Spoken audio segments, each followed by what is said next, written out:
자, 요거는 이제 곧 돌아가실 이제 시어머니가 이제 며느리에게 그 육개장에 대해서 가르치는 내용인데 한번 볼까요? 자, 치매에 걸리신 시어머니가 이제 막 욕설, 폭력, 저주 이런 식으로 이제 며느리에게 이제 폭력을 행사하는데 이제 결말에 가서는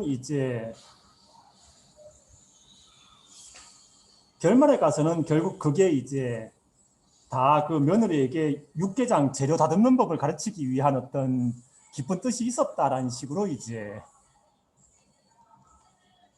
됩니다. 어찌 보면 이제 무협 영화 같은 데서 종종 등장하는 클리셰인데, 그래서 좀 이 편도 좀 동의가 안 되는 게 이렇게 하다 보니까 이제 그 시어머니의 이 모든 폭력들이 다 이제 어떤 깊은 뜻으로 미화가 돼 버려요. 그러니까 보통 이제 어른들이 말하는 너도 어른이 되면 알 거다. 이게 다 깊은 뜻이 있어서 하는 거다. 그래서 이런 식의 어떤 시어머니의 폭력이 결국은 이제 다 며느리에게 육개장 맛있게 만드는 법을 가르치기 위한 어떤 깊은 뜻이 있던 거였다. 이런 식으로 이제 포장이 됩니다. 좀 공감이 어렵더라고요. 대체적으로 이제 작품의 분위기가 이제 이렇습니다. 자, 그러면 이제 본격적으로 이제 마지막 김장편을 한번 들어가 보도록 하지요. 자, 잠깐만요.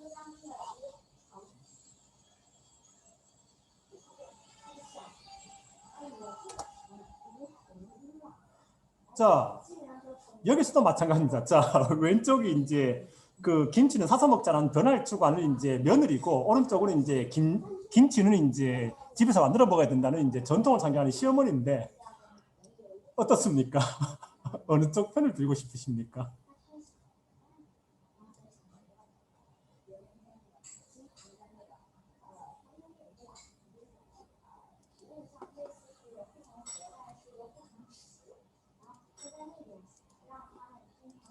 이 편은 좀 캐릭터 디자인에서 너무 노골적인 것 같습니다. 자, 그럼 작가가 어떻게 이제 독자들에게 전통을 옹호해 가는가, 이미지적으로 이야기를 통해서 한번 보도록 하죠. 자, 마지막 김장편. 자, 김장을 시작하려고 하는데, 자, 김장을 한다고 온 식구들이 가슴 설레면서 회사에 사흘 휴가를 내가지고 집 전부 다 모여 있습니다. 일단 여기에서 현실을 제대로 반영하고 있나요, 작가가? 한번 선생님들 김장에 대해서 한번 추억을 되살려 보죠. 김장을 한다고 하니까 아버지, 삼촌, 형, 오빠들이 전부 다 막 가슴 설레하면서 와, 우리 드디어 김장하는구나라고, 내가 1년 동안 이 날을 기다려왔어. 나 이거 하려고 내가 회사에 휴가를 내고 왔어. 김장이 이런 겁니까?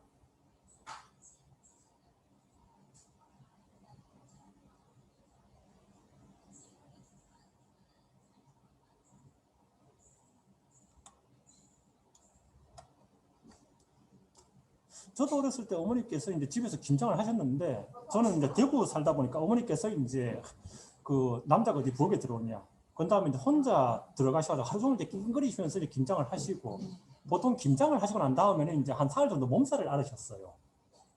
그래서 제게 김장은 굉장히 어머니를 힘들게 하는 것이구나.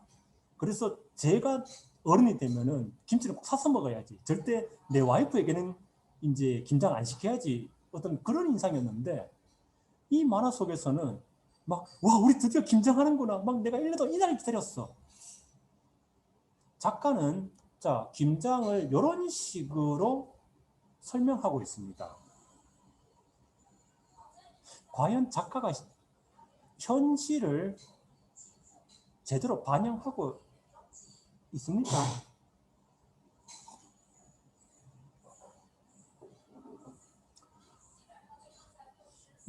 이제 막 김장한다고 기다리고 있는데 드디어 형수님 오셨습니다. 이제 우리 드디어 김장합니다.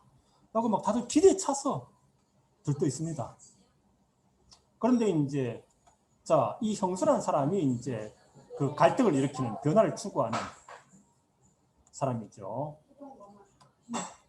자, 온라인으로 주문했어요. 그래서 이제 딱 칼같이 계산합니다. 택배비 얼마 하니까 이제 그걸 키로당 얼마인데 운송료는 제가 부담하고 김치값만 내세요. 그러니까 이제 뭐 그 당신 집은 얼마 보내주고 당신 집은 얼마 보내주고 자자 얼마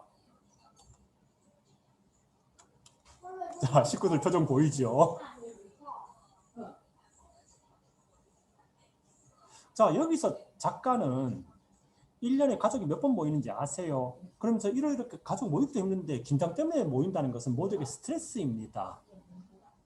라고 하면서 이제 김장김치, 공장김치를 옹호하는 주장을 합니다. 근데 자, 거기에서 그림이 어떤 그림이 나오는지 한번 보죠. 제일 마지막에 세 컷.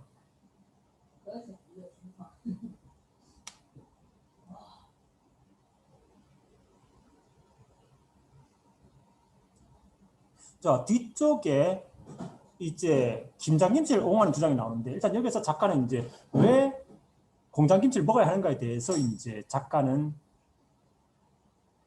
근거를 씁니다. 근데 이제 인물들 표정들을 한번 보죠.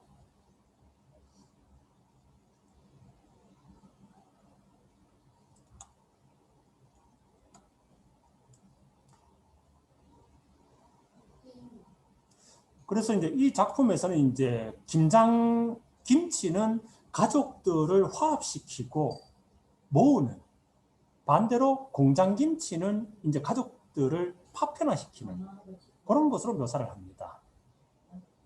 자, 그러면서 이제 며느리는 이제 김치만 딱 던져주고 갑니다.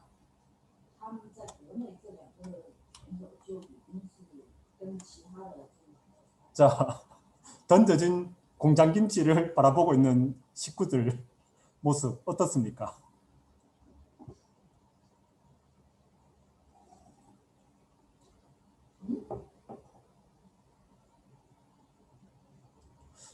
그리고 또 이제 여기에서 작가가 사용하고 있는 단어에 한번 주목을 해보죠. 작가는 김장김치의 반대로 공장김치라는 단어를 쓰고 있습니다. 그런데 작가가 여기에서 공장김치라는 단어를 처음 사용하고 있는데 보통 우리가 김장김치의 반대말로 슈퍼에서 우리가 사서 먹는 김치를 뭐라고 부릅니까?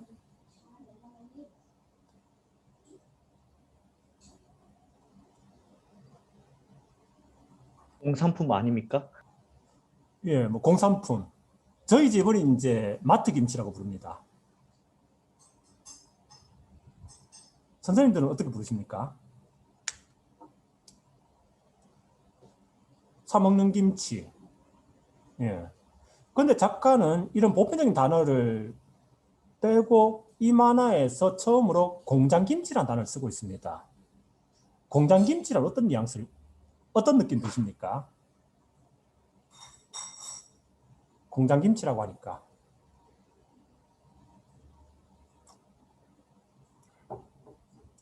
왜 작가는 흔히 쓰는 사 먹는 김치, 마트 김치 이런 단어를 빼고 사람들에게 익숙하지 않은 공장김치라는 단어를 썼을까요? 그러니까 마치 막 공장에서 막 기름때 묻은 기계들이 막 이렇게 만드는 그런 느낌 들지 않습니까? 예. 근데 실제로는 이제 저도 요 만화를 보면 좀 조사를 해봤는데 실제로 이름만 공장이지 거기서 아주머니들이 대부분 손으로 합니다. 최근에 이제 그 양념을 버무리는 그게 너무 힘들다 보니까 양념을 버무리는 기계가 얼마 전에 개발됐다고 하더라고요. 근데 그 전까지는 말이 공장이지 다 아주머니들이 모여가지고 영양사들이 이제 염분 이런 거 영양소 계산해가지고 다 사람 손으로 합니다. 근데 작가는 여기에서 처음으로 이제 공장김치라는 단어를 새로 만들어서 사용하고 있습니다. 자, 그렇게 이제 얼마가 지났는데 근데 이제 그 시어머니 댁에서는 새로 이제 김치를 만들어서 먹고 있습니다.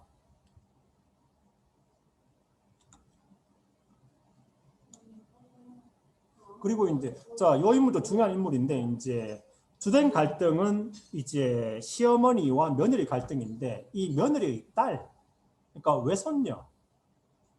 그러니까 이제 며느리는 어떻게 보면 포위되어 있습니다. 할머니와 시어머니와 딸이 전통이고, 그러니까 며느리 빼고는 다 전통입니다. 며느리 혼자 변화를 추구하고 있습니다.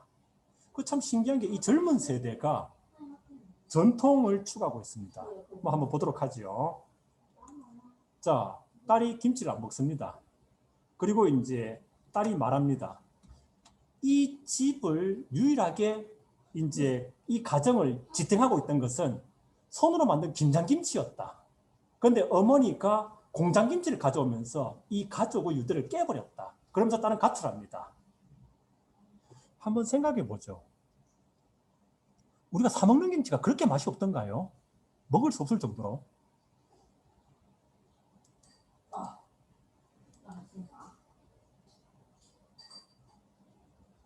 예, 그렇게 맛이 없다면 상품화 될 수가 없겠죠. 현대사회에서. 그리고 김치는 굉장히 어려운 기술이 필요하기 때문에 웬만큼 어설프게 만드는 것보다는 사 먹는 김치가 더 맛있습니다. 그런데 이 만화에서는 이제 딸을 통해서 말을 합니다. 김장김치는 가족 간의 관계를 깨트리는 맛이다. 인간이 먹을 수 없는 것이다. 그리고 말합니다. 우리 가족은 오로지 그 김장김치에 의해서 유지되어 왔는데 어머니가 그걸 깨트려버렸어. 라고 가출합니다. 김치 때문에 유지되는 가족이란 거 생각해 보신 적 있습니까? 오로지 김치 때문에 유지되는 가족.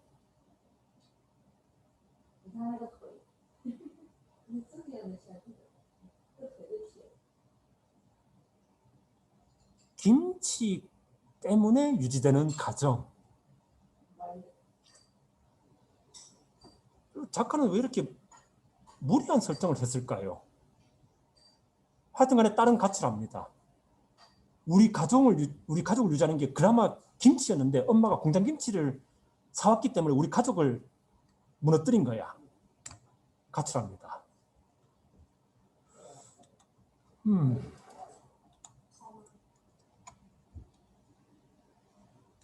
겨울 김장김치는 우리 집에서 사랑을 느낄 수 있는 하나뿐인 음식이었는데 그걸 엄마가 뺏어간 거야. 공장김치로. 그래서 난 공장김치 따위 못 먹겠어. 하면서 가출합니다. 근데 좀 이따가 이제 남편도 가출합니다. 자,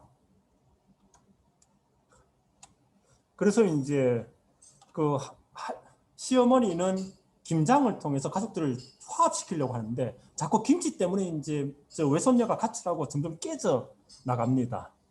그래서 이제 시어머니는 이제 괴로움 끝에 가출합니다. 그래서 이 만화는 좀 예. 그래서 작가는 이제 처음에 얘기했던 것처럼 표면적으로는 텍스트를 통해서는 중립적 얘기를 하고 있지만 이런 설정이나 인물을 통해 가지고 계속해서 어떤 전통에 대한 변화에 대한 이미지를 구축해 가고 있습니다. 결국 그 결과로 김장김치와 공장김치 둘 다 필요하지만은 우리는 김장김치 먹어야 돼. 김장김치를 먹어야지 가정이 화목해질 수 있어라는 메시지를 전달하고 있습니다. 그걸 한번 계속 파악해 가보도록 하죠. 자, 딸이 갇혀 있는 걸 가보니까 이제 그 시어머니 집에 가 있습니다.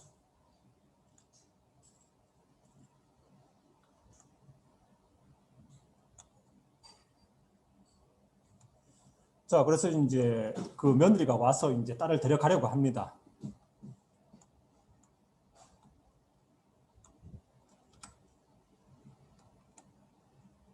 거기에서 이제 딸이 다시 나와서 어머니에게 이제 어머니의 무례함에 대해서 지적을 합니다. 자, 이 대사 한번 보죠. 여기가 엄마 집이야. 위아래도 없어. 왜 이렇게 소란이야?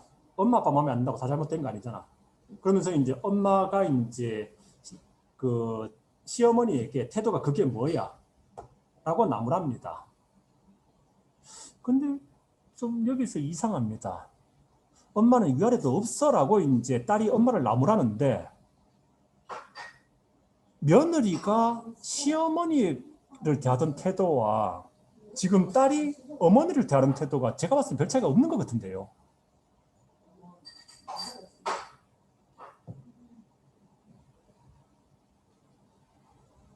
즉 며느리가 시어머니에게 했던 것이 폭력이라고 한다면 지금 딸은 똑같은 폭력을 사용해서 어머니에게 어머니의 태도를 지적하고 있습니다.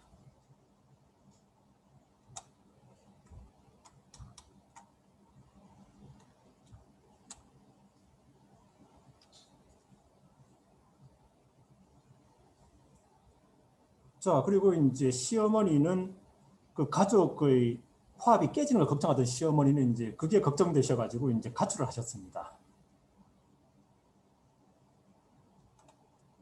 그래서 이제 거기에서 며느리는 이제 주인공, 이 시리즈 전체의 주인공인 성찬을 초빙을 해가지고 이제 한번 마지막으로 이제 가족 전체가 다시 한번 시어머니 뜻에 따라서 김장을 해보기로 합니다. 그러면서 이제 김치 만드는 과정을 이제 잘 설명하고 있는데 이런 어떤 충실한 자료조사 이런 부분이 이제 허영만 씨의 이제 그 장점입니다.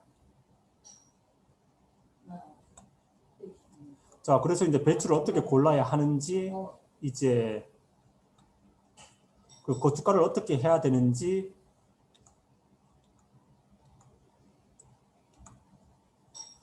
보여줍니다. 자, 뭐 중요하지 않은 것은 이제 넘어가도록 하죠.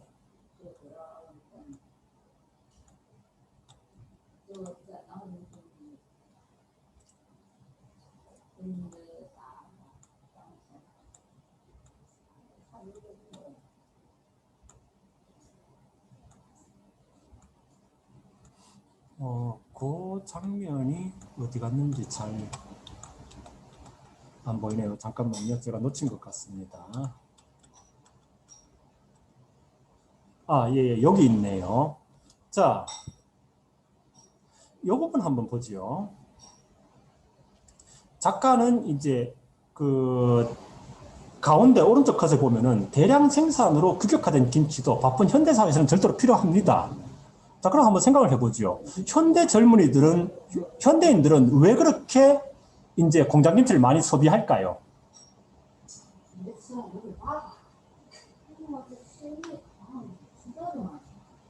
한번 선생님들 생각을 해보죠. 왜 그렇게 많은 사람들이 공장 김치를 소비하고 있을까요?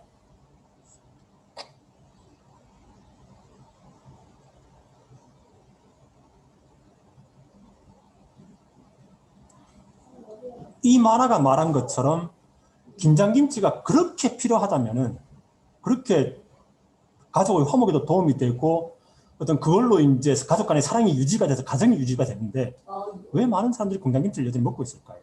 그러니까 바쁜 현대인들의 삶 그리고 이제 핵가족화.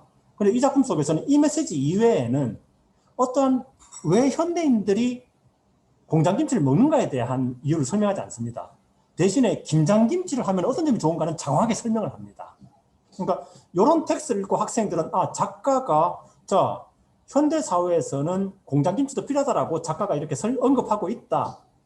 그러므로 이 작가는 중립적이다라고 학생들은 평가를 합니다. 그런데 문제는 이 문장 이후에 어떠한 근거는 제시되지 않고 있습니다. 대신에 김장김치에 대한 근거는 충분히 제시되고 있습니다.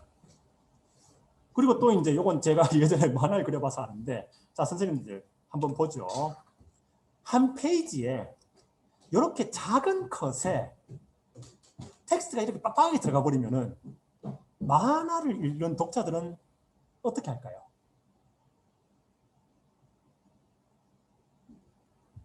예, 그래서 만화 읽는 독자들은 대부분 여기서 그냥 안 읽고 넘어가 버립니다. 컷을 저렇게 작게 나누고 대사를 빡빡하게 넣어버리면은 대부분의 독자들은 안 읽고 넘어갑니다. 즉, 요 컷은 독자들이 읽기를 의도하고 넣은 것이 아니라 독자들이 읽지 않기를 의도하고 넣은 것입니다. 그런 부분이 이제 만화의 어떤 특성이라고 할 수 있을 겁니다. 즉, 작가는 표면적으로 중립을 지키기 위해서 이 문장을 넣었지만은 저렇게 빡빡하게 텍스트를 넣어버리면 독자들은 안 읽게 되죠. 즉, 작가도 아마 건성으로 읽고 넘어가길 혹은 안 읽고 넘어가길 의도하고 아마 저 대사를 넣었을 겁니다. 대신에 이제 정말 중요한 메시지는 어떻게 넣는가? 이렇게 넣습니다. 큰 컷에 텍스트 별로 안 넣습니다.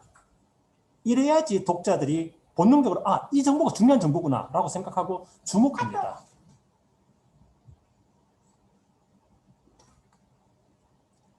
그래서 이제 다시 한번 보죠. 자,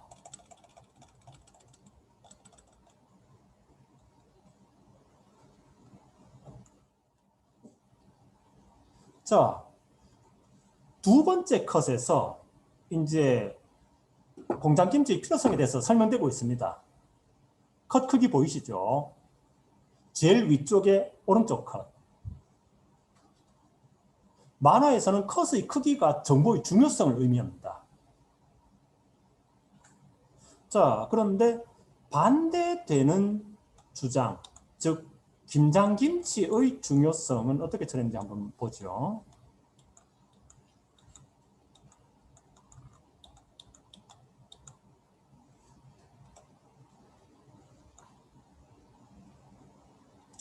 반대쪽, 즉 전통을 상징하는 이제 딸의 주장은 컷의 크기가 다르죠.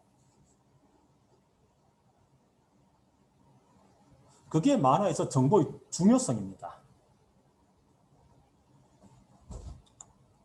그래서 이제 이 컷에서도 작가는 얘기하고 있습니다. 둘 다 필요하다, 현대사회에서는.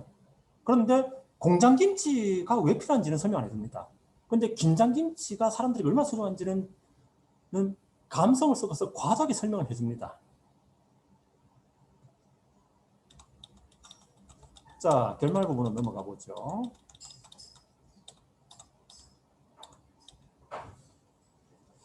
자,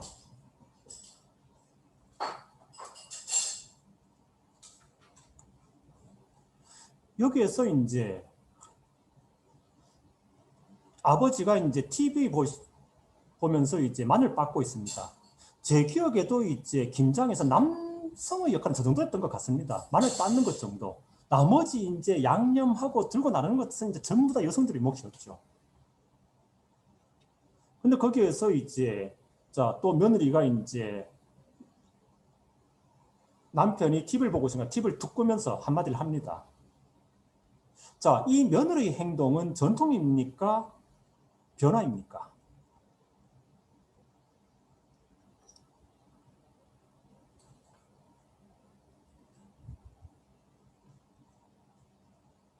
지금 저 며느리의 행동은 사실 전통도 아니고 변화도 아니죠. 그냥 저 며느리 성격이죠. 근데 문제는 이 만화에서 저 며느리가 변화를 상징하다 보니까 읽는 독자들은 저것까지도 변화의 속성으로 받아들인다는 겁니다. 즉, 저 며느리에 대한 혐오감이 변화에 대한 혐오감으로까지 연결된다는 겁니다. 이 부분이 또 작가가 의도한 것 같습니다. 그냥 저 장면은 변화도 아니고 전통도 아닙니다. 그냥 저 며느리가 싸가지가 없는 거죠. 문제는 저 며느리가 이 만화 속에서는 변화를 상징하는 인물이란 겁니다. 그리고 그걸 통해서 독자들은 저 며느리를 통해서 변화 자체까지 혐오감을 가지게 됩니다. 이런 식으로 작가는 독자들을 유도하고 있습니다. 이런 점이 우리가 주의해야 될 부분입니다. 즉, 우리의 논리적인 판단을 방해하고 있습니다. 자, 그런데 이제 또 나옵니다. 자, 김장이 다 끝나니까 이제 딸은 이제 김장김치를 싹 싸가지고 가가지고 이제 아빠 저 심심하지라고 하면서 이제 맥주 따가지고 자 TV 보면서 이제 맥주 드시면서 김장김치 맛이나 보세요라고 이제 해줍니다. 거기서 또 이제 며느리가 또 튀어나와서 이제 또 죄를 뿌립니다. 근데 이제 아버지가 이제 독을 씹다가 독을 깨먹습니다. 자, 그러면서 이제 이 부분 한번 보죠. 남편이 가슴에 또 이제 못을 박습니다. 자, 김장에 대한 전통과 변화의 가치와는 상관없이 이런 컷은 왜 반복해서 들어갈까요?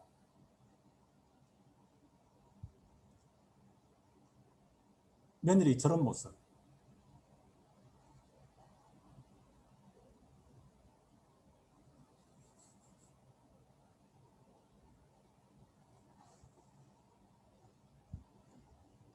예.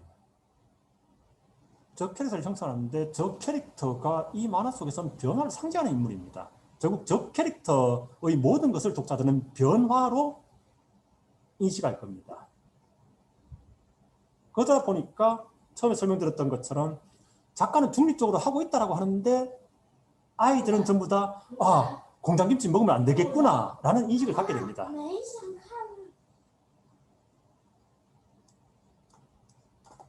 그래서 이제 아버지도 가출합니다.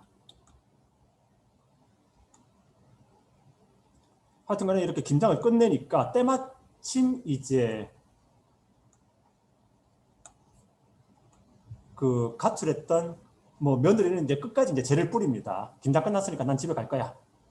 가고 이제 때마침 이제 가출했던 이제 시어머니 시아버지도 이제 돌아오시고 이제 남은 가족들의 어떤 화목한 모습. 그러면서 이제 시어머니의 깊은 뜻, 김장을 통해서 어떤 가족들의 화목함을 이렇게 추구하고 싶었다라는 이제 그런 의도.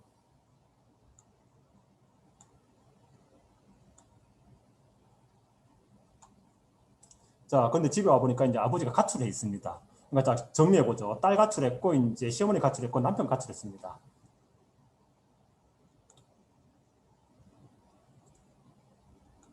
근데 이제 알고 보니까 이제 딸이 아버지와 연락해서 이제 아버지에게 필요한 물건을 챙겨주고 있었습니다. 즉 딸과 아버지가 이제 엄마 몰래 이제 협조 관계였던 거죠. 결국 여기에서 이제 며느리는 이제 자기가 항복하기 전에는 이제 게임이 안 끝나겠구나라고 생각을 하고 이제 항복하기로 결심을 합니다. 결국 보다 보면은 이 작품 속에서 정말 가족을 걱정하고 있는 것은 의외로 며느리밖에 없는 것 같습니다. 다들 그냥 가출해버립니다. 결국 거기에서 이 가족을 지키기 위해서는 내가 항복할 수밖에 없겠구나 생각하고 이제 며느리는 항복하게 됩니다. 그리고 이제 자 아버지에게 돌아오시려고 하렴 하면서 이제 아버지가 좋아하는 요리를 말해놓고 이제 아버지가 좋아하는 옷을 입고 좋아하는 화장을 하고 다소곳이 이제 기다리는 이제 며느리의 모습. 그리고 이제 때가 되자 이제 시간이 되자 이제 아버지가 돌아옵니다. 자, 근데 여기서 한번 보죠. 자, 여기서 나타나는 이제 아버지의 표정에서 어떤 감정이 느껴집니까?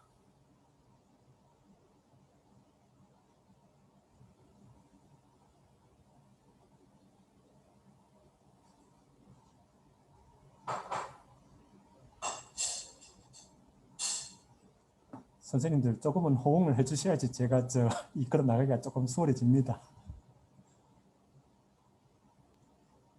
예, 혐오, 불만, 짜증.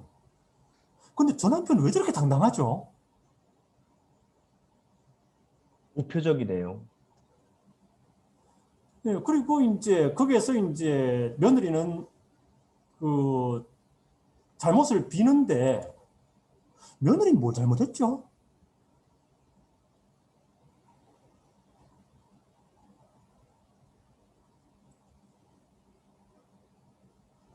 하여튼 간에 이제 며느리가 용서를 빌면서 이제 이 가족은 이제 전통적인 모습으로 이제 다시 화목을 되찾습니다. 그래서 이제 딸은 이제 딱 아빠 꼼짝도 하지 마. 내가 다 입에 먹여줄게. 그랬던 전통적인 모습으로 이렇게 이제 행복을 찾습니다.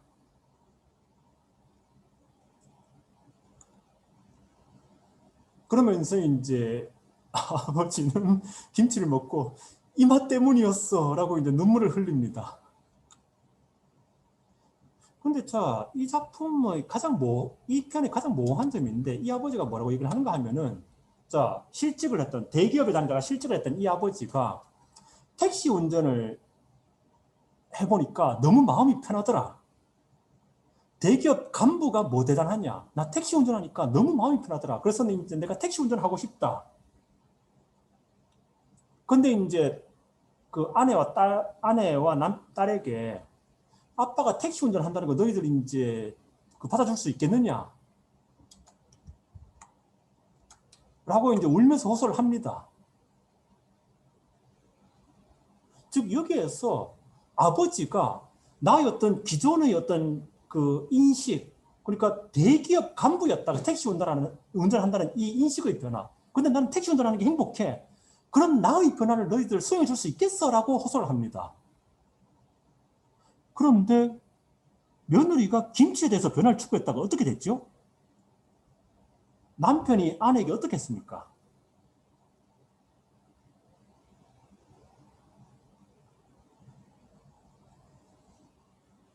이 남편도 지금 자신의 변화를 호소하고 있는데 자기 아내가 김장김치 말고 김치 사다 먹자라고 변화를 추구했다가 이 남편이 어떻게 했습니까? 자기 아내에게. 그런데 이제 와서 나는 새로운 생각을 추구하고 싶어. 변화를 추구하고 싶어. 이런 나의 변화를 너희들이 수용해 줄 수 있겠어? 라면서 울면서 호소하고 있습니다.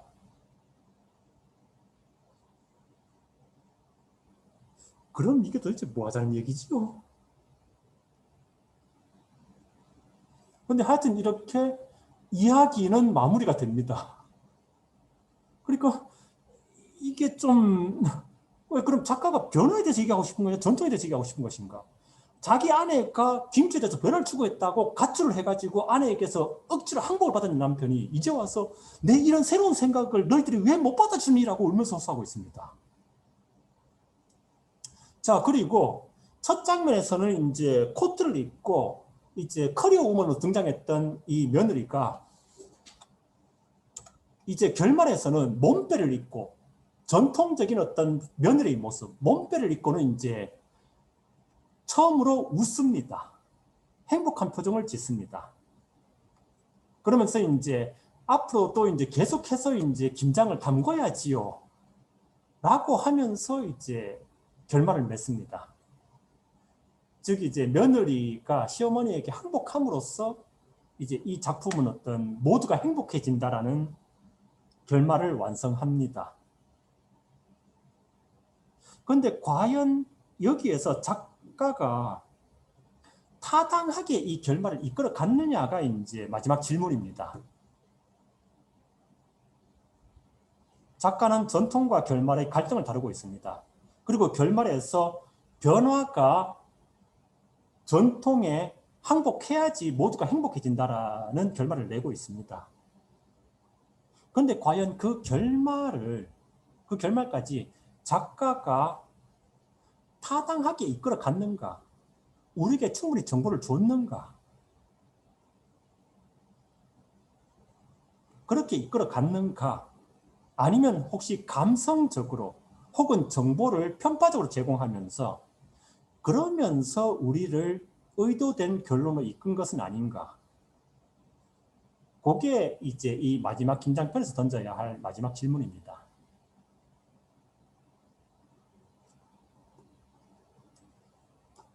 그래서 하여튼 간에 이제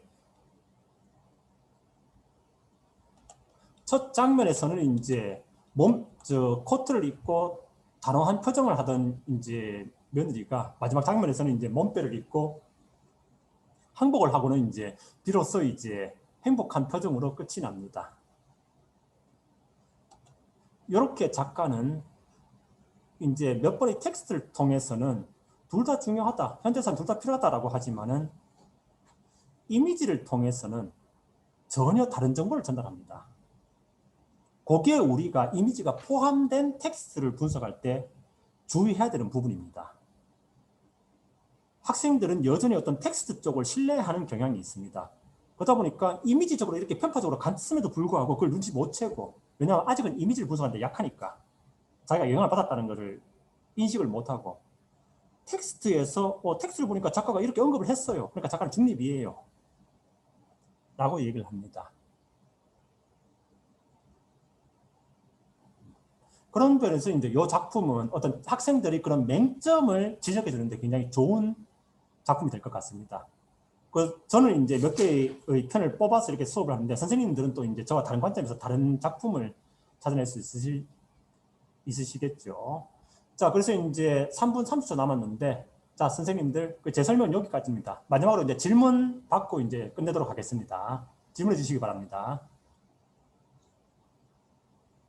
제가 먼저 질문하겠습니다. 예, 예. 저는 이제 립만 가르치는데 예, 예. 이게 랭귀지 리터러처 이제 기출 문제를 보면은 만화가 사건 만화거든요. 예, 예.